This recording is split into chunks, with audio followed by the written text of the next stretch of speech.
صوبہ سندھ کے علاقے خیرپور میں قاری قرار دے کر قتل کی جانے والی رمشا کا خاندان انصاف کا منتظر ہے۔ قاری قرار دی جانے والی رمشا کے قتل کی خبر جنگل کی آگ کی طرح پھیلی تو ارباب اختیار بھی حرکت میں آ گئے اور رمشا کے قتل میں ملوث ملزم ذوالفقار وسان کی گرفتاری عمل میں آ گئی۔ پی ٹی آئی کی خواتین ارکان اسمبلی کا ایک وفد مقتول رمشا وسان کی والدہ سے ملاقات کے لیے ان کے گھر پہنچا۔ مقتول رمشا کی والدہ سے ملاقات کے دوران پی ٹی آئی خواتین ارکان اسمبلی نے یقین دہانی کروائی کہ پی ٹی آئی انصاف کے لیے مظلوموں کے ساتھ کھڑی ہے، سندھ کی بیٹی کا کیس دبنے نہیں دیں گے۔ مقتول رمشا کے والدہ کا کہنا تھا کہ جو قاتل گرفتار ہوئے ہیں ان قاتلوں سے جان کا خطرہ ہے۔ پی ٹی آئی رکن سندھ اسمبلی دعا بھٹو کا کہنا تھا کہ رمشا قاری نہیں ہے، اس الفاظ کا استعمال بند کیا جائے، صرف ذوالفقار وسان کی گرفتاری نہیں چاہیے، اسے منطقی انجام تک پہنچایا جائے۔ پی ٹی آئی نے قاتلوں کی گرفتاری کے لیے اسمبلی میں بھی آواز اٹھائی۔ ذوالفقار وسان یہاں کا بدماش ہے جس کی وجہ سے طالبات نے اسکول جانا چھوڑ دیا تھا۔ عمران خان کی حکومت میں ظلم نہیں ہونے دیں گے، رمشا وسان کو انصاف دلانے کے لیے ہر فورم پر جائیں گے۔ واقعے کا case A T C court میں چلایا جائے، رمشا وسان واقعے میں پولیس اپنا کردار ادا کرے۔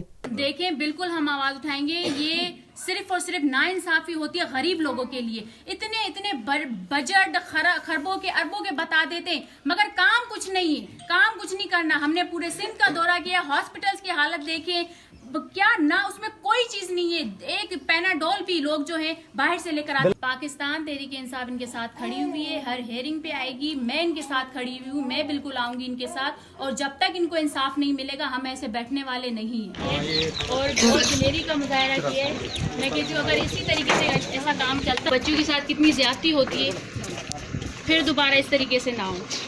پاکستان میں پہلی مرتبہ حالات حاضرہ کے مختصر مگر جامع پروگرامز، خبروں، تبصروں کے علاوہ دیگر سماجی، تجارتی، ثقافتی، تفریحی، معلوماتی، مذہبی، تعلیمی، صحت اور بچوں کے پروگرامز صرف TNN TV پر۔